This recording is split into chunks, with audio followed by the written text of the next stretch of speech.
Kisah Nabi Musa alaihi salam.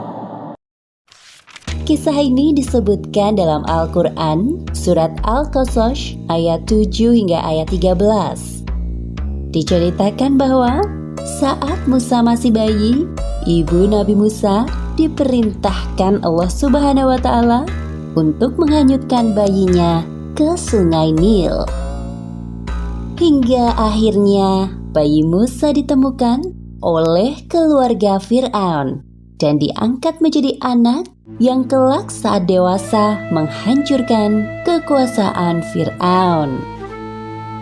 Musa lahir di Mesir pada masa pemerintahan Fir'aun. Fir'aun adalah raja yang sangat sombong dan semena-mena terhadap rakyatnya. Bahkan dia mengaku sebagai Tuhan. Penduduk Mesir sebagian besar adalah bangsa Kipti. Selain itu juga banyak dari kalangan Bani Israel. Bangsa Kipti menyembah berhala dan Fir'aun sebagai Tuhan mereka, serta mempercayai para peramal dan tukang sihir. Pada suatu hari, para peramal kepercayaan Fir'aun datang ke istana. Wahai Fir'aun, kami datang membawa kabar buruk untukmu. Cepat, katakan apa itu? Ramalan kami mengatakan bahwa tak lama lagi akan lahir seorang anak laki-laki dari Bani Israel yang kelak saat dewasa dia akan menjatuhkan kekuasaanmu. Apa maksud ucapan kalian? Kami melihat hal buruk menimpamu di masa akan datang. Sebaiknya kita bersiap-siap sebelum bayi laki-laki itu lahir. Fir'aun bersama para peramalnya mengadakan rapat. Muncul keputusan bahwa setiap wanita yang melahirkan bayi laki-laki pada tahun ini, maka bayinya harus dibunuh. Fir'aun telah menyiapkan algojo untuk membunuh para bayi laki-laki yang baru dilahirkan. Sementara itu, ibu Musa sangat khawatir jika anak yang dikandungnya adalah bayi laki-laki. Tibalah hari yang dinanti-nantikan. Ternyata bayi yang dilahirkan ibu Musa adalah bayi laki-laki. Perasaan ibu Musa campur aduk antara senang dan sedih. Pada saat itu, ia mendapatkan ilham dari Allah. Seperti yang disebutkan dalam Al-Quran, surat Al-Qasas ayat 7. Dan kami ilhamkan kepada ibu Musa, susuilah dia, dan apabila kamu khawatir terhadapnya, maka jatuhkanlah dia ke Sungai Nil. Dan janganlah kamu khawatir, dan janganlah pula bersedih hati, karena sesungguhnya kami akan mengembalikannya kepadamu dan menjadikannya salah seorang dari para rasul. Ya Allah, hamba titipkan anak ini padamu. Hamba mohon, jaga dan lindungi dia. Ibu Musa menyuruh kakak perempuan Musa untuk mengikuti kemana arah peti itu berlabuh. Ternyata peti itu sampai ke istana kerajaan Fir'aun dan ditemukan oleh istri Fir'aun. Wahai bayi laki-laki yang tampan, telah lama sekali aku menginginkan kehadiran seorang putra, dan sekarang kau hadir di hadapanku. Asia sangat senang dan membawa bayi Musa ke hadapan suaminya.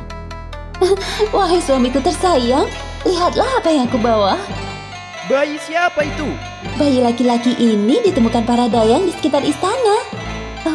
Aku mohon padamu, angkatlah dia menjadi anak kita. Kau tidak sedang bercanda bukan? Bayi laki-laki? Apakah kau lupa akan peraturan yang telah aku buat? Wahai suamiku, jangan kau bunuh bayi ini. Melihat bayi ini, hatiku sangat bahagia. Ia adalah penghibur bagi kita, wahai suamiku. Itu bagimu, namun tidak bagiku.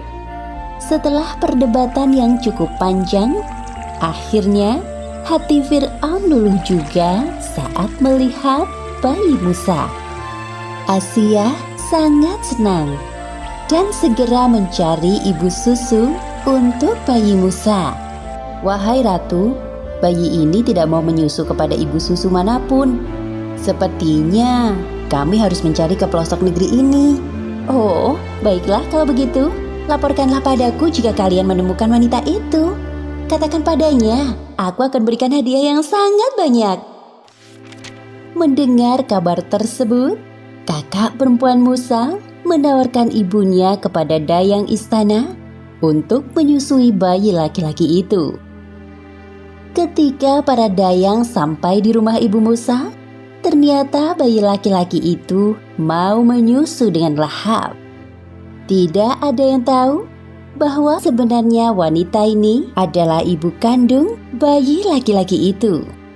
Esoknya, ibu Musa pergi ke istana. Aku sangat berterima kasih kepadamu, wahai ibu. Terimalah segala pemberianku ini sebagai hadiah. Dan aku mohon padamu, tinggallah di istana ini selama masa menyusui Musa. Wahai ratu, maaf sekali, saya tidak bisa tinggal di istana ini karena ada keluarga yang membutuhkan saya di rumah.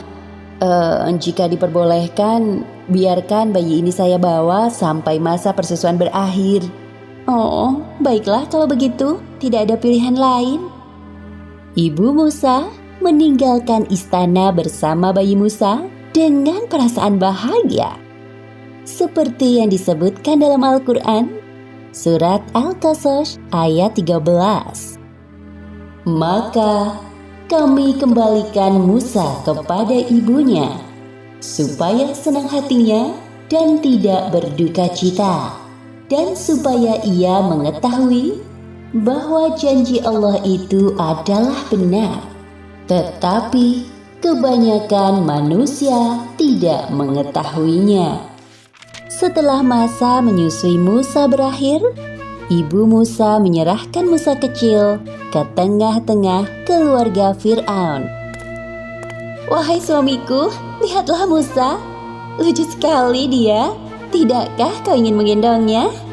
Bawa kemari anak itu. Fir'aun menggendong Musa kecil di pelukannya. Lalu Musa menarik jenggot Fir'aun sampai tercabut dan berdarah. Seketika itu Fir'aun melepaskan Musa dari pelukannya. Dasar anak nakal. Aku yakin anak ini yang akan menjatuhkan kekuasaanku kelak. Sabarlah wahai suamiku, dia hanya anak-anak. Wahai pengawal, siapkan pedang yang tajam. Besok akan aku bunuh anak ini. Asia berpikir bagaimana cara agar suaminya tidak jadi membunuh Musa. Kemudian Asia mendapatkan sebuah ide. Wahai suamiku, sebelum kau bunuh Musa, biarkan aku buktikan kepadamu bahwa Musa hanya anak-anak yang suka bermain. Apa yang ingin kau buktikan? Tingkahnya hanya membuatku kesal dan marah. Asia menyiapkan sepiring roti dan bara api. Lalu dia menyuruh Musa memilih salah satu di antara keduanya. Ternyata Musa kecil memasukkan bara api ke dalam mulutnya. Sontak Musa pun kepanasan dan lidahnya terbakar. Perhatikanlah wahai suamiku, jikalau Musa yang sudah bisa berpikir, tentu dia akan memilih roti yang lezat itu. Tolong, urungkanlah niatmu untuk membunuhnya. Dari peristiwa itu, Fir'aun percaya bahwa Musa hanyalah anak-anak seperti pada umumnya. Lalu, Musa kecil diasuh keluarga Fir'aun sampai usianya beranjak dewasa. Kisah ini disebutkan di Al-Quran surat Al-Qasas ayat 14 hingga ayat 28. Diceritakan bahwa selama tinggal di istana Fir'aun, Musa mempelajari berbagai ilmu pengetahuan. Musa dewasa tumbuh menjadi orang yang cerdas.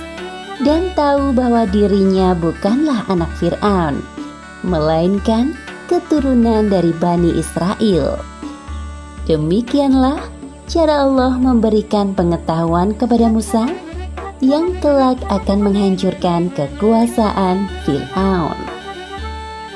Ketika sedang berjalan-jalan, Musa melihat 2 orang laki-laki sedang berkelahi. Satu orang Kipti, yaitu penduduk asli Mesir, dan satunya lagi dari kalangan Bani Israel. Musa pun mendekati mereka berdua.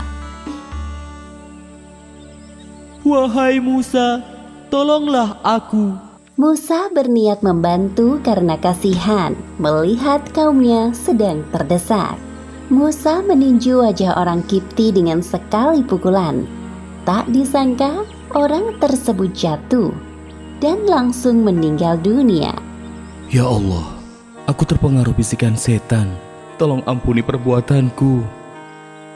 Musa bertaubat atas perbuatan yang tidak sengaja dilakukan dan Allah Subhanahu wa Ta'ala mengampuninya. Seperti yang disebutkan dalam Al-Quran surat Al-Qasas ayat 16. Maka Dia, Allah, mengampuninya. Sungguh Allah, Dialah yang Maha Pengampun, Maha Penyayang. Keesokan harinya, Musa berjalan-jalan di kota dengan perasaan was-was. Lalu Musa melihat Bani Israel yang ditolongnya kemarin berkelahi lagi dengan orang Kipti yang lain. Bani Israel itu meminta pertolongan lagi kepada Musa. Ketika Musa hendak memegang orang Kipti, maka dia menghindar dan berkata, Wahai Musa, apa kau mau membunuhku seperti orang Kipti yang kau bunuh kemarin? Musa terdiam sejenak, menyesal atas perbuatannya. Sementara itu, orang Kipti yang menjadi musuh Bani Israel meninggalkan Musa dan Bani Israel. Setelah mendengar bahwa Musa membunuh orang Kipti, Fir'aun sangat marah dan semakin yakin bahwa Musa adalah anak laki-laki yang telah diramalkan akan menjatuhkan kekuasaannya. Pengawal, cepat tangkap Musa dan bawa ke hadapanku. Seorang laki-laki datang dan membawa kabar kepada Musa bahwa Fir'aun sedang mencarinya. Maka Musa bergegas meninggalkan Mesir. Selama perjalanan, Musa terus berdoa kepada Allah agar diselamatkan dari Fir'aun dan orang-orangnya. Kemudian sampailah Musa di sebuah kota bernama Madian. Musa kehausan. Ia mencari sumber air dan menemukan sebuah sumur yang ramai oleh penggembala ternak. Mereka memberi minum ternak-ternaknya sampai kenyang. Tampak di belakang 2 orang perempuan menunggu giliran. Timbullah rasa iba dalam diri Musa melihatnya. Maaf jika saya lancang bertanya. Mengapa kalian tidak ikut memberi minum ternak-ternak kalian seperti para penggembala itu?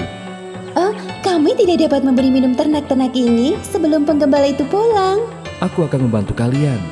Tanpa menunggu para penggembala itu pergi, Musa ikut menimba air dari sumur dan memasukkan air ke timba besar.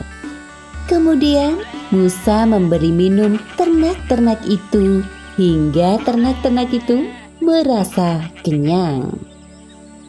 Wahai pemuda yang baik, terima kasih atas pertolonganmu. Setelah kedua perempuan itu berpamitan, Musa menyadari bahwa ia telah berjalan cukup jauh tanpa bekal sedikit pun. Kedua kakinya melepuh karena kepanasan dan perutnya keroncongan. Musa berteduh di sebuah pohon dan berdoa kepada Allah. Seperti yang disebutkan dalam Al-Quran surat Al-Qasas ayat 24.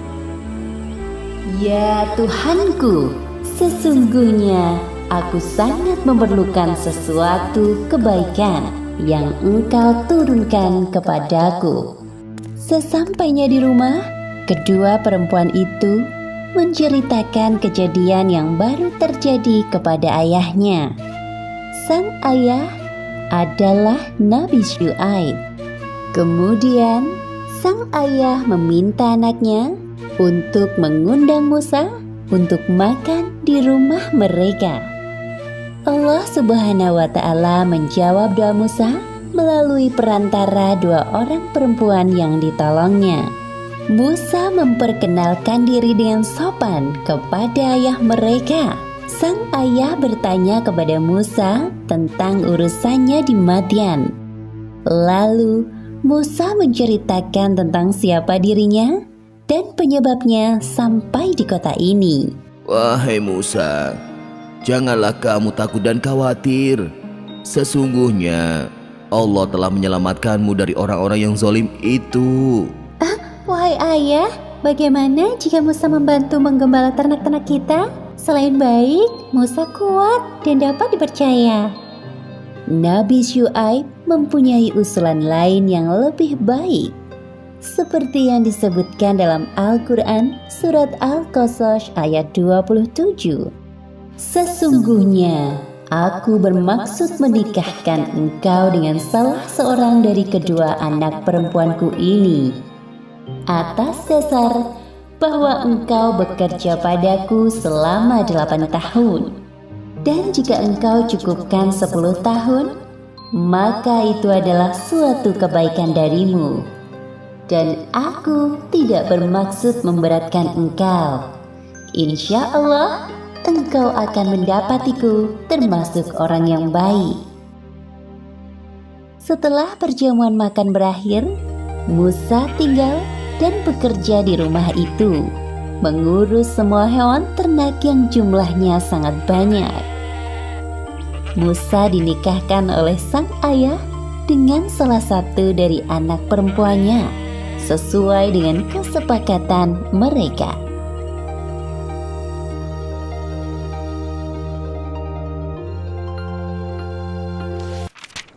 Kisah ini disebutkan dalam Al-Quran, surat Toha ayat 11 hingga 41.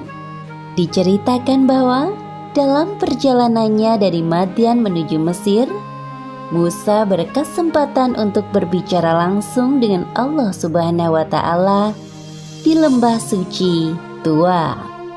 Pada saat itulah Musa diangkat menjadi nabi sekaligus rasul oleh Allah Subhanahu wa Ta'ala.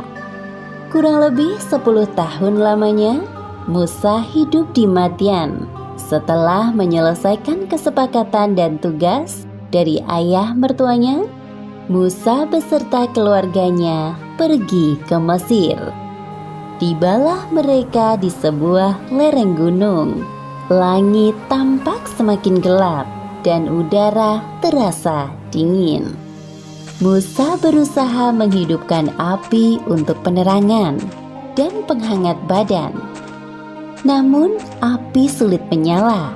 Berkali-kali mencoba, hasilnya tetap sama. Tunggulah kalian di sini. Aku melihat cahaya di sebelah sana. Barangkali itu nyala api yang dapat menghangatkan tubuh kita. Baiklah wahai suamiku, kami akan menunggumu di sini. Kemudian Musa menuju arah cahaya yang nampak di kejauhan. Ternyata benar, ada nyala api besar dari sebatang pohon. Tiba-tiba terdengar suara memanggil namanya. Dialah Allah Subhanahu wa Ta'ala. Allah Subhanahu wa Ta'ala memerintahkan Musa untuk melepaskan sandalnya, karena ia sekarang berada di lembah yang suci Tua. Saat itulah Allah mengangkat Musa sebagai nabi dan rasul. Kemudian Allah menurunkan wahyu kepada Nabi Musa, seperti yang disebutkan dalam Al-Quran, surat Toha ayat 13 hingga 14. Dan aku telah memilih engkau, maka dengarkanlah apa yang akan diwahyukan kepadamu.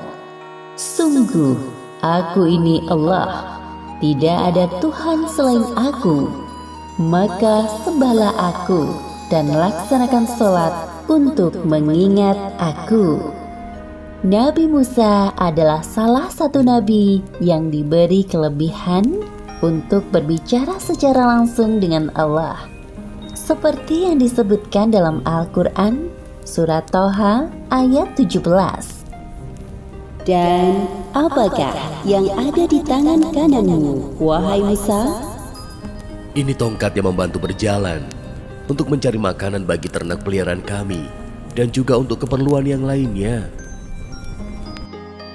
Kemudian Allah menyuruh Nabi Musa melemparkan tongkatnya. Nabi Musa melemparkan tongkatnya ke tanah. Tiba-tiba tongkat itu berubah menjadi ular besar. Nabi Musa surut ke belakang karena ketakutan melihat tongkatnya berubah menjadi ular besar.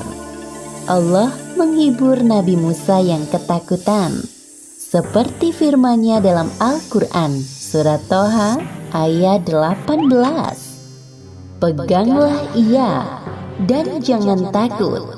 Kami akan mengembalikannya kepada keadaan semula. Lalu, Nabi Musa diperintahkan Allah untuk memasukkan tangannya ke dalam lengan baju. Seperti yang disebutkan dalam Al-Quran, Surat Toha ayat 22. Dan kepitlah tanganmu ke ketiakmu. Niscaya ia keluar menjadi putih bercahaya tanpa cacat, sebagai mukjizat yang lain. Tugas Nabi Musa selanjutnya adalah berdakwah kepada Fir'aun yang mengaku dirinya sebagai Tuhan. Beliau merasa takut karena dulu secara tidak sengaja pernah membunuh seorang Kipti, penduduk asli Mesir, yang menyebabkannya melarikan diri kematian. Ya Allah, aku mohon padamu, mudahkan langkahku menghadapi Fir'aun. Jadikan saudaraku Harun sebagai temanku berdakwah kepada Fir'aun, karena ia lebih ahli dalam berbicara dan berdebat dibanding aku. Permintaan Nabi Musa dikabulkan Allah. Melalui peristiwa ini, Allah mengangkat Nabi Musa menjadi Rasul. Seperti yang disebutkan dalam Al-Quran, Surat Toha ayat 41. Dan aku telah memilihmu menjadi Rasul untuk diriku. Kisah ini disebutkan di Al-Quran, Surat Asy-Syu'ara ayat 16 hingga 51. Diceritakan bahwa setelah Nabi Musa mendapatkan wahyu, beliau diperintahkan Allah berdakwah kepada Fir'aun. Atas permintaan Nabi Musa, Allah mengirim saudaranya Harun untuk membantunya ketika berhadapan dengan Fir'aun. Allah Subhanahu wa Ta'ala juga mengangkat Harun menjadi seorang nabi. Sebelum berhadapan langsung dengan Fir'aun, mereka bertarung dengan ahli sihir Fir'aun terlebih dahulu. Terjadi banyak perubahan setelah beberapa tahun kepergian Nabi Musa dari Mesir. Di banyak tempat, Nabi Musa melihat kaumnya, yaitu Bani Israel, sedang diperbudak oleh Fir'aun. Menyaksikan hal tersebut, beliau merasa sedih. Nabi Musa dan Nabi Harun pergi menuju istana Fir'aun. Aku hanya mengenalmu, wahai Harun. Siapa laki-laki di sampingmu itu? Ini adalah Musa, adikku. Aku pikir engkau tidak melupakannya, wahai Fir'aun. Kami berdua adalah Rasul utusan Allah. Wahai Fir'aun, tujuan kami datang kemari adalah memintamu agar membebaskan kaum Bani Israel dari perbudakan yang kejam. Jadi kau ini Musa, berani sekali datang kemari. Ingatkah dirimu bahwa kami telah mengasuhmu dari masa kanak-kanak sampai dewasa dengan fasilitas yang mewah? Lalu setelah membunuh kaumku, kau malah melarikan diri. Sekarang kau datang dan meminta hal yang tidak masuk akal. Dasar tidak tahu berterima kasih. perlakuan Fir'aun saat mengasuh Nabi Musa saat kecil tidak sebanding dengan penyiksaan yang dilakukannya kepada kaum Bani Israel. Seperti yang disebutkan dalam Al-Quran, surat Asy-Syu'ara ayat 22. Dan itulah kebaikan yang telah engkau berikan kepadaku. Sementara itu engkau telah memperbudak Bani Israel. Perihal pembunuhan orang Kipti itu, aku tidak sengaja melakukannya. Lalu aku bertaubat dan keluar dari Mesir. Kemudian aku bertemu dengan Tuhan semesta alam. Tuhankulah yang menganugerahkan ilmu dan kerasulan padaku. Siapa yang kau maksud Tuhan semesta alam itu? Aku yang telah memberikanmu semua ilmu kepadamu. Jadi, akulah Tuhanmu. Dialah Allah Subhanahu wa Ta'ala. Benar apa yang dikatakan Musa. Allah adalah Tuhan semesta alam yang menciptakan langit dan bumi beserta segala isinya. Omong kosong.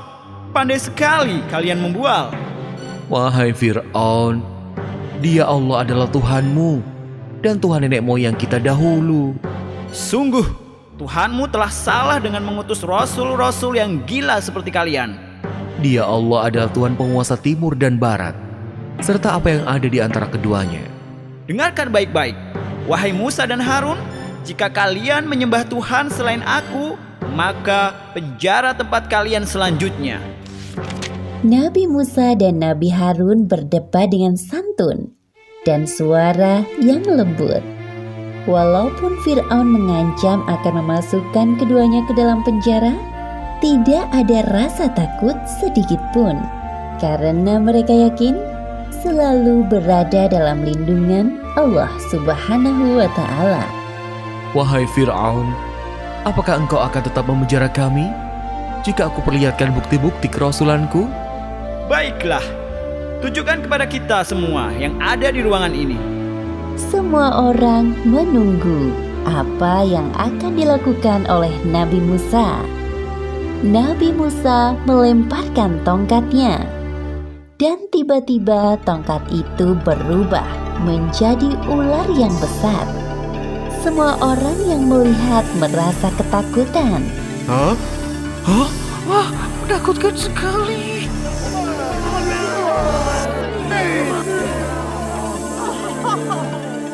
Kemudian Nabi Musa mengeluarkan tangannya dari dalam bajunya. Tiba-tiba tangan itu bercahaya. Dalam hatinya, orang-orang yang berada di ruangan itu kagum dengan mukjizat Nabi Musa. Lumayan juga sihirnya Musa ini.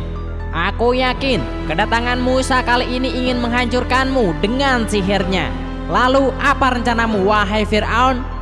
Wahai pengawal, tangkap mereka berdua dan jebloskan ke dalam penjara. Sementara Nabi Musa dan Nabi Harun berada di penjara, Fir'aun mengumpulkan seluruh ahli sihir. Setelah ditentukan waktunya, tibalah saatnya pertarungan antara Nabi Musa dan para ahli sihir yang jumlahnya tidak sedikit. Hari ini, kita akan menyaksikan pertarungan antara Musa si pengkhianat dan kemudian ahli sihir dari berbagai penjuru negeri. Wahai Fir'aun, apa yang kami peroleh jika dapat mengalahkan Musa? Kami ingin hadiah yang besar. Jangan khawatir, masing-masing dari kalian akan aku beri jabatan yang tinggi. Silakan kalian mulai dulu. Demi Fir'aun, pasti kami akan menang. Para ahli sihir melemparkan tali temali yang berubah menjadi ular kecil yang jumlahnya sangat banyak. Sebenarnya itu adalah tipuan dari tali yang berwarna hitam. Sedangkan para ahli sihir itu membutakan mata orang-orang yang menyaksikan, seolah-olah tampak seperti ular. Kemudian Nabi Musa melemparkan tongkatnya. Tiba-tiba berubah menjadi ular besar yang dengan sigap melahap semua tipuan ahli sihir. Melihat mukjizat Nabi Musa yang dahsyat, para ahli sihir itu terketuk hatinya dan bersujud di hadapan Nabi Musa. Kami beriman kepada Tuhan semesta alam, Tuhannya Musa dan Harun. Mengapa kalian beriman kepada Musa tanpa izin dariku? Jika kalian tetap seperti itu, aku akan memotong tangan dan kaki kalian bersilangan. Lalu aku salib kalian semua." Para ahli sihir itu tetap pada pendiriannya dan tidak takut pada ancaman Fir'aun. Mereka pun berdoa seperti yang disebutkan dalam Al-Quran surat Asy-Syu'ara ayat 51. "Sesungguhnya kami sangat menginginkan sekiranya Tuhan kami akan mengampuni kesalahan kami, karena kami menjadi orang yang pertama-tama beriman." Kisah ini disebutkan di Al-Quran surat Al-A'raf ayat 127 hingga 135. Setelah Nabi Musa mengalahkan ahli sihir Fir'aun sampai mereka bertaubat, tidak lantas menjadikan Fir'aun beriman kepada Allah. Fir'aun semakin bertindak sewenang-wenang terhadap Bani Israel, sampai Allah Subhanahu wa Ta'ala menurunkan azab kepada Fir'aun dan kaumnya. Nabi Musa tak henti-hentinya berdakwah kepada Fir'aun dan kaumnya agar mau beriman kepada Allah. Namun Fir'aun dan kaumnya tetap sombong dan tidak mau beriman kepada Allah. Hanya Bani Israel yang menjadi pengikut Nabi Musa. Wahai Fir'aun, aku tidak meminta kekuasaan atau kekayaanmu sedikitpun. Aku hanya mengajakmu untuk beriman kepada Tuhan Allah. Wahai Musa, akulah Tuhanmu yang sebenarnya. Seharusnya engkau yang beriman kepadaku. Hari demi hari, penderitaan kaum Bani Israel semakin berat. Mereka dijadikan budak dan pekerja kasar tanpa upah. Setiap orang yang berani melawan perintah Fir'aun atau tidak mau menyembahnya akan dihukum mati, termasuk membunuh anak laki-laki dari kaum Nabi Musa. Wahai Musa, kami sangat menderita hidup di Mesir ini. Bukankah engkau adalah utusan Allah? Mintalah kepadanya agar menghukum Fir'aun yang telah bertindak sewenang-wenang. Sabarlah wahai kaumku, sesungguhnya Allah tidak akan membiarkan hambanya terzolimi. Kemudian Allah menurunkan azab kepada Fir'aun dan kaumnya berupa kemarau panjang selama beberapa tahun. Seperti yang disebutkan dalam Al-Quran surat Al-A'raf ayat 130. Dan sungguh kami telah menghukum Fir'aun dan kaumnya dengan mendatangkan musim kemarau bertahun-tahun dan kekurangan buah-buahan agar mereka mengambil pelajaran. Wahai Fir'aun, kita sudah melakukan berbagai cara agar langit menurunkan hujan, namun belum ada hasil. Kami telah memperbanyak persembahan, namun sepertinya usaha kami sia-sia. Fir'aun sedang berpikir bagaimana caranya agar hujan turun. Ia tidak mau kelihatan bodoh di hadapan kaumnya. Fir'aun berjanji akan menyelesaikan masalah ini. Di istana, Fir'aun berdiskusi dengan para penasihat kerajaannya. Menurut kalian, apakah ada cara lain agar musim kemarau ini segera berganti? Ada satu cara yang belum kita lakukan, wahai Fir'aun. Apa itu? Kita belum meminta pada Tuhannya Musa. Bukankah Tuhannya Musa dapat melakukan segalanya? Baiklah, panggil Musa ke hadapanku. Nabi Musa mendatangi Fir'aun di kerajaannya seorang diri. Wahai Musa, kau punya Tuhan yang mampu melakukan apa saja. Benar bukan? Iya, benar. Saat ini Mesir sedang ditimpa kemarau panjang. Jika Tuhanmu dapat menurunkan hujan dari langit, maka aku akan beriman kepadanya. Benarkah yang kau ucapkan itu, wahai Fir'aun? Tentu, jika Tuhanmu dapat melakukan apa yang tidak bisa aku lakukan, aku akan beriman kepadanya. Semua orang yang ada di sini saksinya. Baiklah kalau begitu. Nabi Musa berdoa kepada Allah di hadapan Fir'aun dan para penasehat kerajaan. Ya Allah, Zat yang menahan hujan, turunkanlah hujan untuk masyarakat Mesir Sebelum sampai Nabi Musa menurunkan tangannya, hujan turun dengan derasnya. Ah, hujan? Ore! Itu suara hujan. Memang sudah sekarang saatnya hujan turun. Fir'aun mengingkari janjinya. Ia tidak memuji Allah, malah mengatakan hal yang kufur. Nabi Musa sangat kecewa dengan sikap Fir'aun dan kaumnya. Namun, beliau tidak patah semangat dalam berdakwah. Wahai kaumku, ketahuilah bahwa hanya ada satu Tuhan yang pantas disembah. Dia Allah SWT. Ikutlah denganku dan surga balasan keimanan kalian. Namun, jika kalian lebih memilih menyembah selainnya, aku takut Allah akan menurunkan azab yang lebih pedih kepada kalian. Wahai Musa, bukti apapun yang engkau bawa, kami tetap tidak akan beriman kepadamu maupun ajaranmu. Benar apa katanya. Fir'aun satu-satunya Tuhan kami. Setelah panen melimpah, hujan tak kunjung berhenti. Lalu muncul angin topan yang dahsyat. Sebagaimana disebutkan dalam Al-Quran, surat Al-A'raf ayat 133. Maka kami kirimkan kepada mereka topan, belalang, kutu, katak dan darah.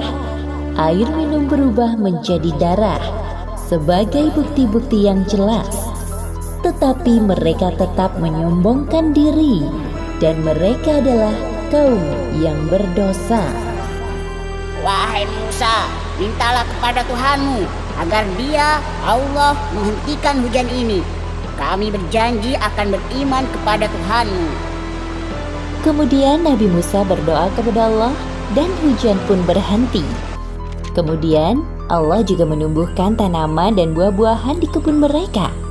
Namun ternyata mereka mengingkari janjinya. Inilah yang sesungguhnya kami inginkan.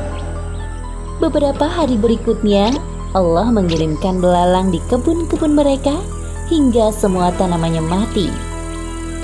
Wahai Musa, sekali lagi kami mohon, mintalah kepada Allah agar mengusir belalang-belalang ini dari kebun kami.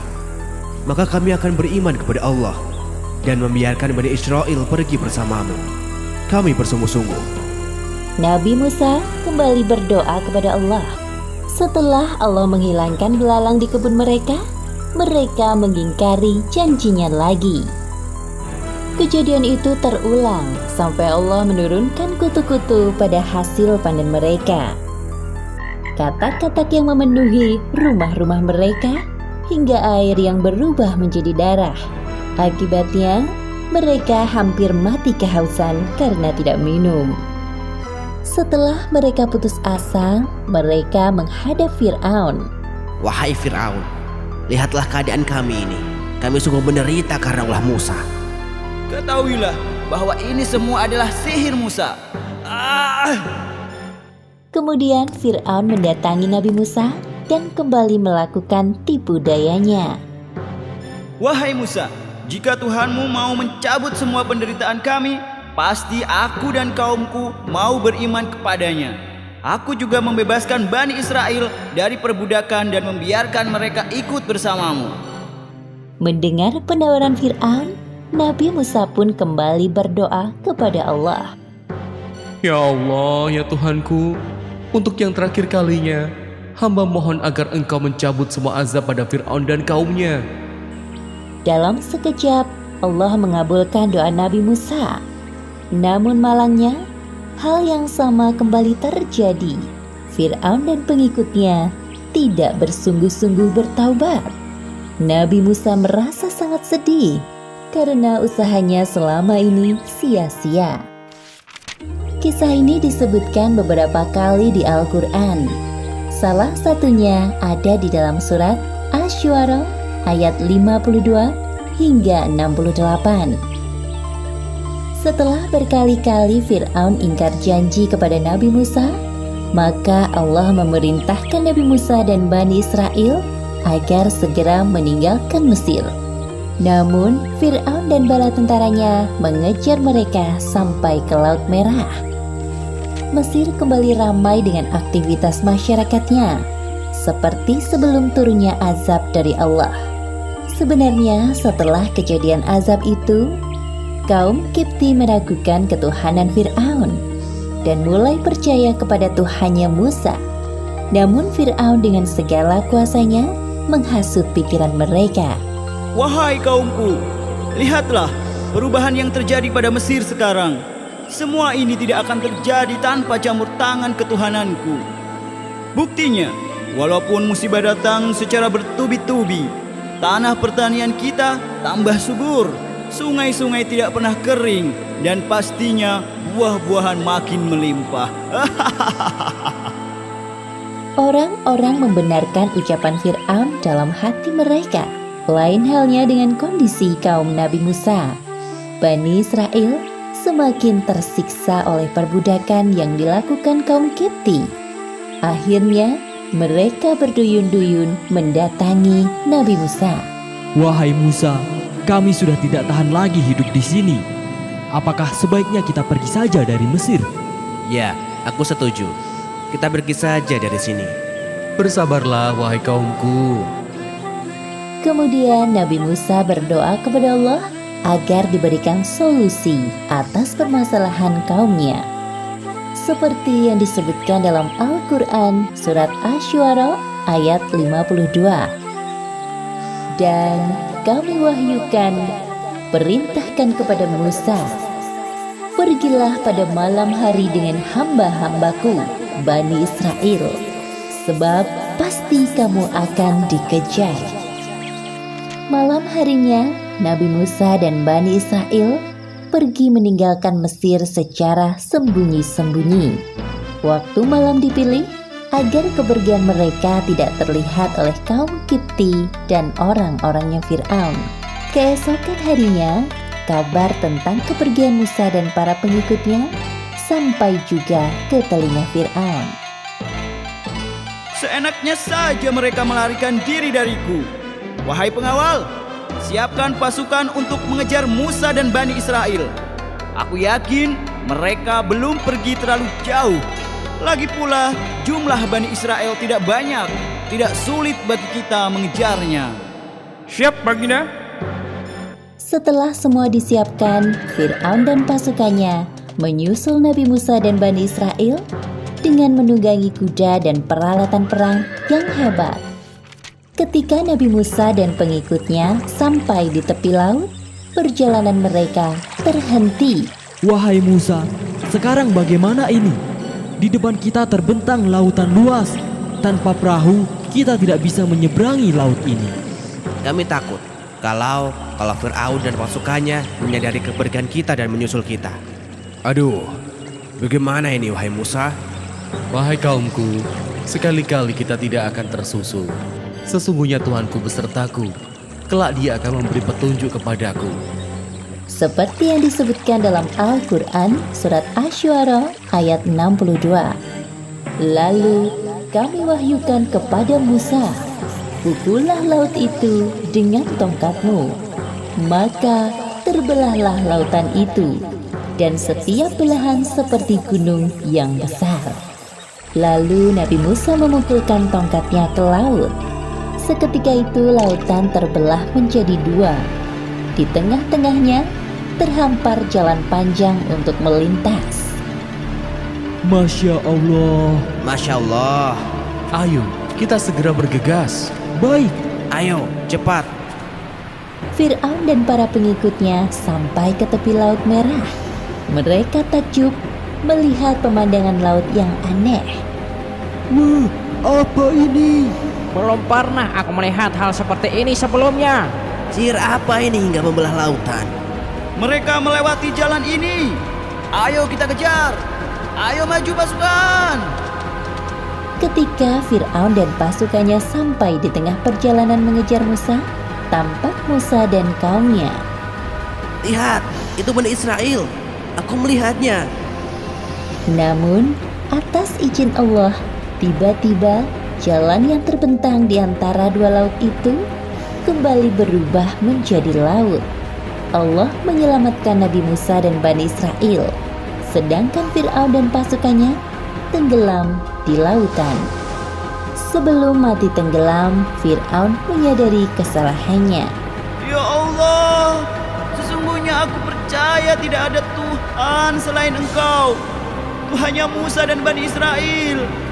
Hamba berserah diri kepadamu ya Allah. Tolong selamatkan hamba. Namun semuanya telah terlambat. Allah tidak menerima taubat Fir'aun.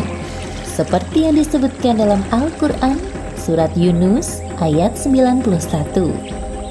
Apakah sekarang baru kamu beriman, padahal sesungguhnya engkau telah durhaka sejak dahulu, dan engkau termasuk orang yang berbuat kerusakan. Sedangkan di pihak Musa, Bani Israel masih khawatir dengan keadaan musuhnya. Wahai Musa, apakah Fir'aun dan para pengikutnya benar-benar tenggelam di laut ini? Ya, kami agak ragu karena Fir'aun mengaku-ngaku bahwa dirinya Tuhan yang tidak akan mati. Pastikan mereka tenggelam di laut. Tidak mungkin mereka masih hidup. Bukankah begitu, wahai Musa? Benar wahai kaumku, Fir'aun dan pasukannya tenggelam di laut. Namun Allah menyelamatkan jasad Fir'aun sebagai pelajaran bagi manusia di masa mendatang, bahwa kisah Fir'aun yang kejam dan mengaku-ngaku sebagai Tuhan benar-benar kisah nyata. Kisah ini disebutkan dalam Al-Quran pada surat Al-A'raf ayat 138 hingga 145. Diceritakan bahwa setelah Nabi Musa beserta Bani Israel selamat dari kejaran Fir'aun, mereka meninggalkan Mesir dan melanjutkan perjalanan menuju kota Palestina.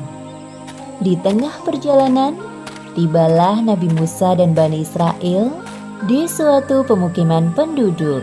Terlihat bahwa penduduk di daerah itu masih menyembah patung berhala. Melihat fenomena tersebut, Bani Israel mulai resah.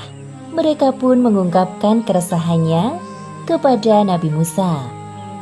Wahai Musa, buatkanlah kami patung seperti orang-orang yang memuliakan Tuhannya itu. Apa yang kalian maksud dengan Tuhan? Itu adalah patung-patung berhala yang mereka sembah. Kalian ini seharusnya lebih baik dari mereka. Nabi Musa sangat kecewa dan sedih mendengar permintaan kaumnya itu. Padahal jelas-jelas Bani Israel baru saja diselamatkan Allah Subhanahu wa Ta'ala dari kejaran Fir'aun dan pasukannya. Wahai kaumku, bukankah Allah telah menyelamatkan kalian dari kekejaman Fir'aun? Sesungguhnya Allah sangat memuliakan golongan dari kalian. Seperti yang disebutkan dalam Al-Quran, surat Al-A'raf ayat 140. Dia, Musa berkata, pantaskah aku mencari Tuhan untukmu selain Allah, padahal dia telah melebihkan kamu atas segala umat pada masa itu. Mendengar apa yang disampaikan oleh Nabi Musa, barulah Bani Israel menyadari kekeliruannya. Pada malam harinya, Nabi Musa mendapatkan petunjuk melalui mimpi bahwa ia diutus Allah untuk pergi ke bukit Tur Sina. Sebagaimana yang disebutkan dalam Al-Quran, surat Al-A'raf ayat 142. Dan kami telah menjanjikan kepada Musa memberikan Taurat 30 malam. Dan kami sempurnakan jumlah malam itu dengan 10 malam lagi. Maka sempurnalah wahyu yang diberikan Tuhannya 40 malam. Keesokan harinya sebelum berangkat, Nabi Musa meminta kepada Nabi Harun untuk mengawasi kaumnya agar tidak menyimpang dari perintah Allah. Wahai saudaraku, Harun, gantikanlah aku dalam memimpin kaumku. Teruslah membimbing mereka dalam kebaikan, dan jangan engkau mengikuti ajakan mereka yang sesat. Insya Allah, wahai Musa, aku akan melaksanakan amanah darimu dengan segala kemampuanku. Nabi Musa juga berpamitan dengan kaumnya, Bani Israel. Wahai kaumku, aku diperintahkan oleh Allah untuk menerima wahyu yang kedua. Taatlah kalian dengan perintah dari saudaraku, Nabi Harun. Dialah pemimpin kalian selama aku pergi. Setelah berpamitan, Nabi Musa pergi ke Bukit Tur Sina, tempat pertama kali beliau menerima wahyu dari Allah. Ketika tiba waktu yang telah ditetapkan oleh Allah, sampailah Nabi Musa di Bukit Tur Sina. Pada tempat inilah terjadi pembicaraan antara Nabi Musa dengan Allah. Kemudian Nabi Musa memohon kepada Allah agar dapat melihat wujud Allah. Ya Tuhanku, tampakkanlah dirimu kepadaku, agar aku dapat melihat Engkau. Allah menjawab permintaan Nabi Musa, seperti yang disebutkan dalam Al-Quran, Surat Al-A'raf ayat 143. Allah berfirman, "Engkau tidak akan sanggup melihatku, namun lihatlah ke gunung itu. Jika ia tetap pada tempatnya sebagai sedia kala, niscaya engkau dapat melihatku." Ketika Allah menampakkan keagungannya melalui gunung yang ada di depan Nabi Musa, gunung tersebut hancur. Seketika itu juga Nabi Musa kaget dan pingsan. Beberapa menit kemudian, Nabi Musa terbangun. Beliau pun menyadari bahwa tidak sepantasnya ia meminta hal tersebut kepada Allah. Subhanallah, Maha Suci Allah, aku bertobat kepadamu, dan aku adalah orang yang pertama-tama beriman. Kemudian Nabi Musa mendapatkan kitab Taurat yang berisi tentang ajaran atau perintah bagi kaumnya, yaitu Bani Israel. Nabi Musa adalah nabi sekaligus rasul yang dipilih oleh Allah untuk mengemban risalahnya dan dilebihkan kemampuannya dari manusia lain pada masa itu, seperti dapat berbicara langsung dengan Allah. Kisah ini disebutkan beberapa kali dalam Al-Quran.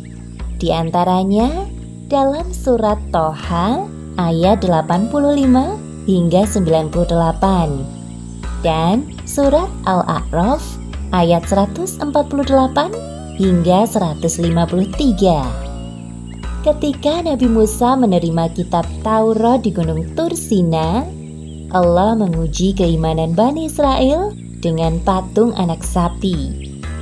Seperti yang disebutkan dalam Al-Quran, surat Toha ayat 58. Dia, Allah, berfirman, "Sungguh, kami telah menguji kaummu setelah engkau tinggalkan, dan mereka telah disesatkan oleh Samiri." Setelah kepergian Nabi Musa, Bani Israel tidak mau patuh pada perintah Nabi Harun. Bahkan, Nabi Harun diancam akan dibunuh jika terus mengajak mereka berbuat baik. Sungguh, Bani Israel adalah kaum yang zalim. Di antara mereka ada seseorang yang bernama Samiri. Ia berusaha mempengaruhi Bani Israel agar mau menyembah patung yang dibuatnya. Patung tersebut terbuat dari emas, berbentuk seperti anak sapi. Orang-orang percaya bahwa patung anak sapi itu adalah Tuhan, karena patung tersebut dapat mengeluarkan suara. Padahal sebenarnya, suara itu berasal dari hembusan angin yang masuk ke dalam rongga patung dengan teknik yang dibuat oleh Samiri.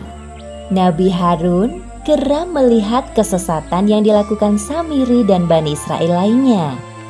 Beliau pun mengingatkan mereka dengan lemah lembut. Wahai kaumku, mengapa kalian menyembah benda tidak bernyawa itu? Sudah lupakah kalian kepada Allah, Tuhan semesta alam? Sudahlah Harun, engkau diam saja. Selama Musa belum kembali, kami tidak mau mematuhi perintah Nabi yang lemah sepertimu. Iya benar. Lagi pula kami telah menemukan Tuhan yang sebenarnya. Dia Tuhan yang dapat bersuara.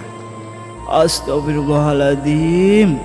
Dengan mudahnya kalian menukar keimanan kalian kepada Allah dengan patung anak sapi ini. Sungguh kalian benar-benar telah berbuat zalim. Jika kamu terus mengoceh, kami tidak segan-segan membunuhmu, wahai Harun.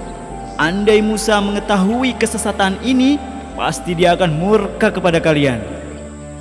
Nabi Harun sangat sedih dan kecewa melihat kaumnya menyembah patung anak sapi yang dianggap sebagai Tuhan mereka. Ya Allah, Jadi selama ini mereka tidak benar-benar bertaubat. Setelah 40 malam berlalu, Nabi Musa kembali ke tengah-tengah kaumnya. Beliau sangat marah sekaligus sedih melihat perubahan yang terjadi dengan kaumnya. Kemudian Nabi Musa menghampiri saudaranya dengan penuh kemarahan. Wahai Harun, mengapa engkau hanya berdiri dan diam saja melihat perbuatan mereka itu? Engkau tidak sungguh-sungguh menjalankan amanatku. Nabi Harun kaget melihat Nabi Musa yang tiba-tiba datang melabraknya. Tenanglah wahai saudaraku, dengarlah penjelasanku dahulu. Aku telah mengingatkan mereka, namun mereka tidak mau mendengarkanku. Kaummu menganggapku lemah, tidak memiliki kekuatan sepertimu, dan mereka hampir saja membunuhku. Astagfirullahaladzim, maafkan aku wahai saudaraku. Nabi Musa menyadari kekeliruannya dan segera meminta maaf kepada Nabi Harun. Kemudian Nabi Musa berdoa kepada Allah seperti yang disebutkan dalam Al-Quran surat Al-A'raf ayat 151. Dia, Musa, berdoa, "Ya Tuhanku, ampunilah aku dan saudaraku, dan masukkanlah kami ke dalam rahmat Engkau. Dan Engkau adalah Maha Penyayang dari semua penyayang." Setelah itu, Nabi Musa langsung menghampiri kaumnya yang sedang menyembah patung anak sapi. Menyadari kedatangan Nabi Musa, Bani Israel mulai resah. Sebenarnya mereka takut dan segan kepada Nabi Musa yang kuat. Namun, entah mengapa keimanan mereka mudah sekali dipalingkan dari Allah. Aduh, bagaimana ini? Musa telah kembali. Iya, Musa pasti memarahi kita. Wahai kaumku, apa yang telah kalian kerjakan selama aku pergi? Bukankah Allah telah menjanjikan surga bagi kalian yang beriman? Tidakkah cukup dengan Allah menampakkan kekuasaannya di depan mata kalian satu persatu? Semudah itukah kalian berpaling darinya? Meskipun Nabi Musa sangat kecewa terhadap kaumnya, namun beliau tetap dapat mengontrol emosinya. Sedangkan Bani Israel mulai ketakutan dan mencari-cari alasan. Wahai Musa, sesungguhnya kami berpaling dari Allah bukan atas dasar kemauan kami sendiri, melainkan karena hasutan Samiri. Dia yang mengajak kami untuk menyembah patung anak sapi ini. Iya benar, salahkan saja Samiri. Kemudian Nabi Musa mencari orang yang bernama Samiri yang disebut-sebut sebagai dalang dari penyembahan patung anak sapi. Wahai Samiri, benarkah apa yang mereka katakan? Jika benar, apa yang membuatmu berani melakukan hal tersebut? Aku mengetahui sesuatu yang tidak mereka ketahui. Dengan semua pengetahuan yang aku miliki, maka jadilah patung anak sapi itu. Mendengar jawaban Samiri, Nabi Musa semakin geram. Beliau pun mengusir Samiri dari tempat itu. Samiri meninggalkan tempat tersebut sambil menundukkan kepala. Kemudian, Nabi Musa mengutus kaumnya untuk membakar patung anak sapi dan membuang abunya ke laut. Seperti yang disebutkan dalam Al-Quran, surat Toha ayat 98. Sungguh, Tuhanmu hanyalah Allah, tidak ada Tuhan selain Dia, pengetahuannya meliputi segala sesuatu. Kisah ini disebutkan di Al-Quran surat Al-Baqarah ayat 67 hingga 73. Dalam kisah ini, Allah Subhanahu wa Ta'ala memperlihatkan sikap buruk kaum Bani Israel saat diperintahkan untuk menyembelih sapi betina pada zaman Nabi Musa alaihi salam. Perintah penyembelihan sapi betina ini dimaksudkan untuk menunjukkan kebesaran Allah Subhanahu wa Ta'ala dalam mengungkapkan pelaku pembunuhan. Pada zaman pemerintahan Nabi Musa alaihi salam, terjadi peristiwa yang menggemparkan di kalangan kaum Bani Israel. Seorang saudagar kaya raya terbunuh, dan mayatnya dibuang di pelataran desa tetangga. Hal ini membuat kaum Bani Israel saling tuduh-menuduh dan akhirnya meminta tolong kepada Nabi Musa untuk menemukan pelakunya. Wahai umatku, aku telah berdoa kepada Allah Subhanahu wa Ta'ala untuk ditunjukkan wajah si pelaku pembunuhan. Namun ada satu syarat yang harus kalian penuhi. Apa itu wahai Musa alaihissalam? Allah Subhanahu wa Ta'ala memerintahkan kalian untuk mencari seekor sapi betina, kemudian menyembelihnya. Mendengar hal tersebut, mereka kembali ke tengah-tengah kaum dan memberitahukan hasilnya. Bagaimana mungkin kita disuruh untuk menyembelih sapi, padahal nenek moyang kita dahulu sangat memuliakan sapi. Kenapa tidak yang lain saja? Aku merasa keberatan dengan permintaan itu. Ya. Aku juga sangat keberatan. Tanyakan saja sendiri kepada Musa. Keesokan harinya, beberapa orang dari kaum Bani Israel mendatangi Musa. Wahai Musa, ini ada orang mati. Kami ingin mencari siapa pembunuhnya. Namun, engkau menyuruh kami menyembelih seekor sapi betina. Apa hubungannya sapi dengan orang mati? Sesungguhnya, ini adalah perintah Allah Subhanahu wa Ta'ala agar kalian menyembelih sapi betina. Jangan membodohi kami dengan perintah itu, wahai Musa. Aku bukan orang bodoh, padahal aku adalah utusan Allah Subhanahu wa Ta'ala. Seperti yang disebutkan dalam surat Al-Baqarah ayat 67. Dan ingatlah, ketika Musa berkata kepada kaumnya, Allah memerintahkan kamu agar menyembelih seekor sapi betina.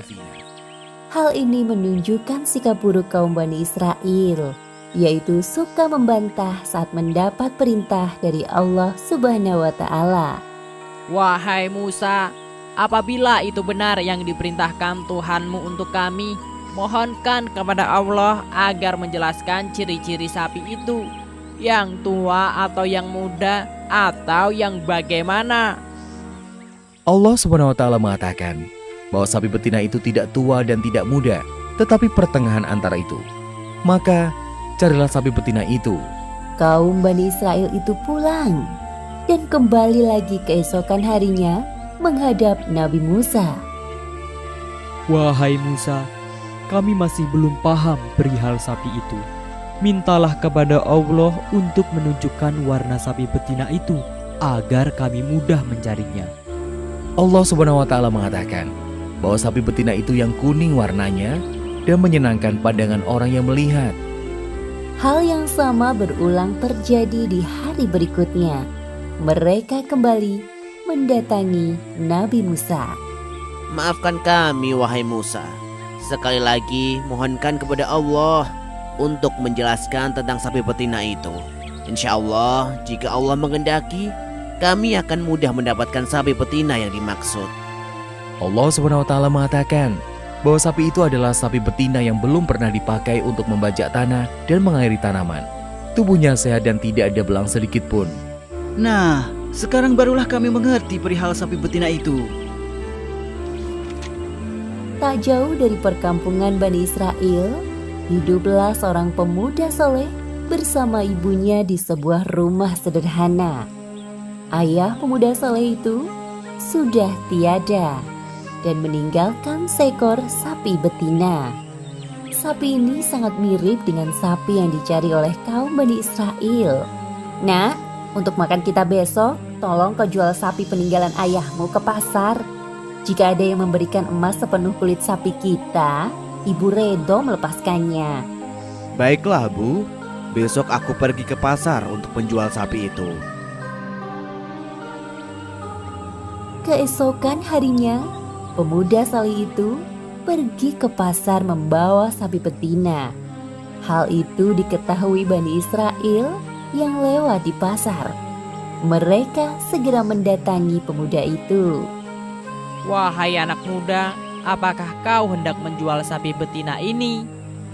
Benar, Tuan. Ibuku menyuruhku menjual sapi betina ini.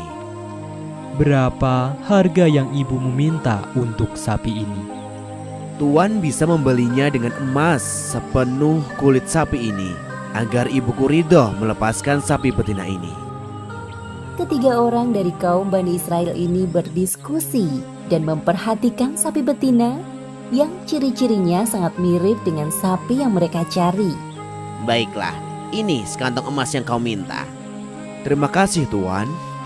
Setelah mendapatkan sapi betina dari pemuda saleh tadi, laki-laki itu memberitahu kaumnya yang lain dan mendatangi Nabi Musa alaihi salam. Nabi Musa kemudian menyuruh semua kaum Bani Israel berkumpul di sebuah padang yang luas. Wahai Musa, kami telah mendapatkan sapi betina dengan ciri-ciri seperti yang Tuhanmu sebutkan dan menyembelihnya. Sekarang tunjukkan kepada kami pelaku pembunuhan itu, agar kami tidak saling menuduh satu sama lain. Nabi Musa alaihi salam menyuruh mereka mengambil salah satu bagian dari sapi betina itu, lalu memukulkannya pada mayat, seperti yang disebutkan dalam surat Al-Baqarah ayat 73. Lalu kami berfirman, pukullah mayat itu dengan bagian dari sapi itu. Demikianlah Allah menghidupkan orang yang telah mati. Dan Dia memperlihatkan kepadamu tanda-tanda kekuasaannya agar kamu mengerti. Sesungguhnya orang yang telah membunuhku adalah saudara sepupuku sendiri. Ia sangat serakah dan ingin mengambil semua hartaku. Akhirnya kasus pembunuhan di kalangan Bani Israel terungkap atas izin Allah melalui Nabi Musa alaihi salam. Sebagaimana disebutkan dalam surat Al-Baqarah ayat 72. Dan ingatlah ketika kamu membunuh seseorang, lalu kamu tuduh-menuduh tentang itu. Tetapi Allah menyingkapkan apa yang kamu sembunyikan. Subhanallah, Maha Suci Allah. Ternyata benar apa yang diperintahkan Tuhanmu, wahai Nabi utusan Allah. Maafkan sikap kami yang suka bertanya dan membantah perkataanmu. Sesungguhnya kami termasuk golongan orang-orang yang merugi karena telah menghabiskan banyak waktu untuk mencari sapi betina ini. Kisah ini diceritakan dalam Al-Quran, surat Al-Baqarah ayat 54 hingga 56. Setelah Nabi Musa mengetahui bahwa Bani Israel menyembah patung anak sapi, beliau marah dan kecewa. Kemudian Nabi Musa menyuruh kaumnya bertaubat kepada Allah atas perbuatan syirik tersebut. Seperti yang disebutkan dalam Al-Quran, surat Al-Baqarah ayat 54. Dan ingatlah ketika Musa berkata kepada kaumnya, "Hai kaumku, sesungguhnya kalian telah menganiaya diri sendiri, karena kalian telah menjadikan anak lembu sesembahan kalian. Maka bertobatlah kepada Tuhan yang menjadikan kalian, dan bunuhlah diri kalian. Hal itu adalah lebih baik bagi kalian pada sisi Tuhan yang menjadikan kalian. Maka Allah akan menerima taubat kalian." Kemudian Bani Israel saling membunuh satu sama lain untuk menebus dosa syirik yang telah mereka lakukan. Tidak semua dari kaum Nabi Musa meninggal. Allah menyisakan yang terbaik dari Bani Israel.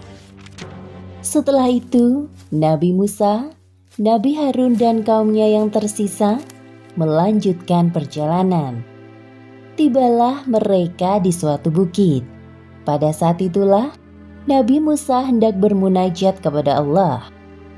Wahai kaumku, tunggulah kalian sebentar di sini. Aku hendak bermunajat dengan Allah. Bolehkah kami ikut, wahai Musa? Tentu, mari ikut bersamaku.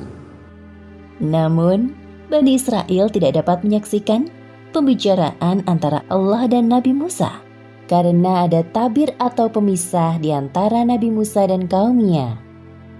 Lalu timbullah rasa penasaran dalam benak Bani Israel. Andai saja kita dapat melihat wujud Allah secara langsung seperti Musa. Iya, aku iri dengan Musa. Aku juga ingin melihat Tuhanku secara langsung. kita minta saja pada Musa. Bukankah selama ini permintaan kita selalu dikabulkan oleh Allah? Ya, aku setuju. Bani Israel adalah kaum yang serakah. Betapa lancangnya permintaan mereka kepada Allah dan Rasul-Nya. Setelah selesai bermunajat dengan Allah, hilanglah pembatas antara Nabi Musa dan kaumnya. Wahai Musa, kami juga ingin sepertimu, dapat berbicara langsung dengan Allah. Tolong mintakan kepada Allah, wahai Musa. Atau kami tidak akan beriman kepadamu sebelum kami melihat wujud Allah secara langsung. Nabi Musa tidak mengerti apa yang difikirkan kaumnya. Permintaan itu tidak sepantasnya diutarakan. Perilaku kaumnya kali ini sungguh tidak beradab. Tiba-tiba langit berwarna gelap, seperti akan turun hujan, tampak seberkas kilat.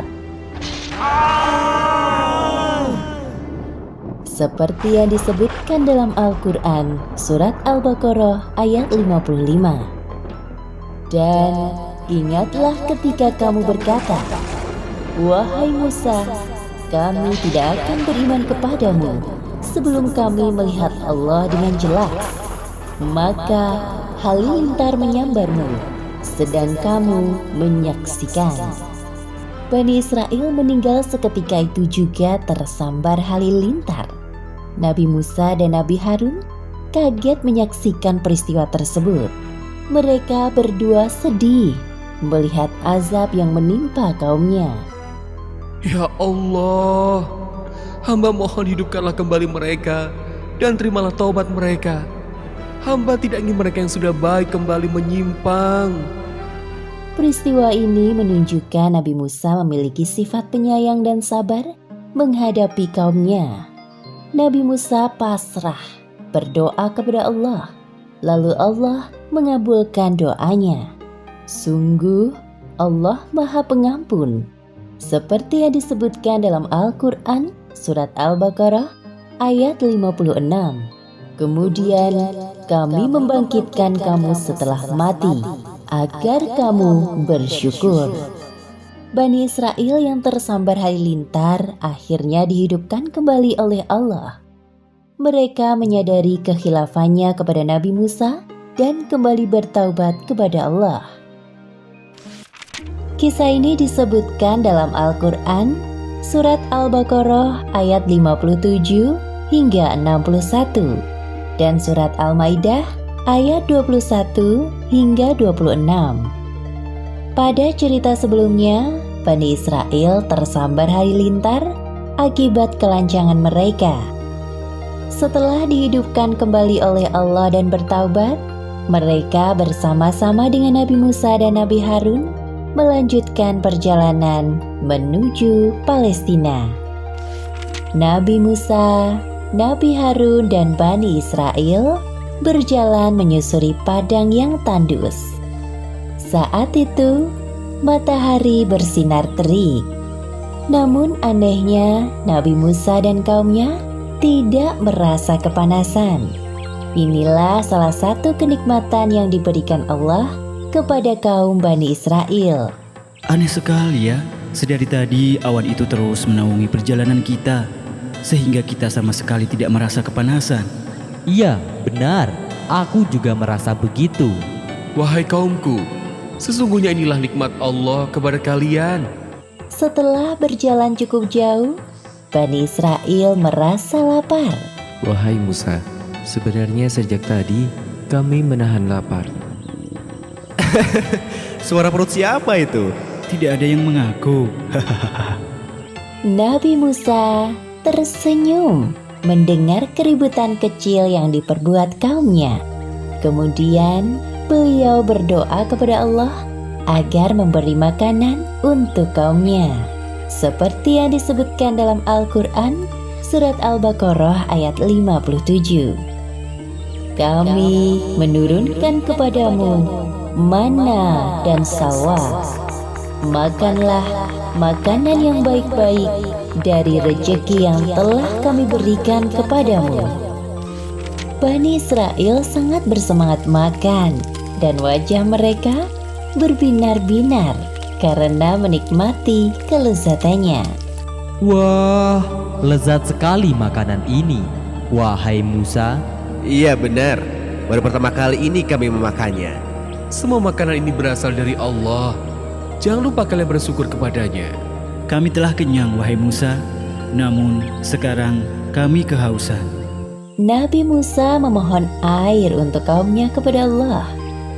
Sebagaimana yang disebutkan dalam Al-Quran, surat Al-Baqarah ayat 60. Lalu kami, Allah, berfirman, pukullah batu itu dengan tongkatmu. Kemudian Nabi Musa memukulkan tongkatnya ke sebuah batu besar. Bismillahirrahmanirrahim. Maka muncullah 12 mata air yang memancar dari sisi-sisi batu besar itu. Masing-masing suku mengetahui tempat minumnya. Air tersebut sangat cukup untuk menghilangkan dahaga dari kerongkongan Bani Israel yang kehausan. Permasalahan perut telah teratasi. Sekarang, Nabi Musa dan kaumnya kembali melanjutkan perjalanan. Setelah melakukan perjalanan jauh, akhirnya sampailah mereka di depan gerbang sebuah negeri bernama Palestina.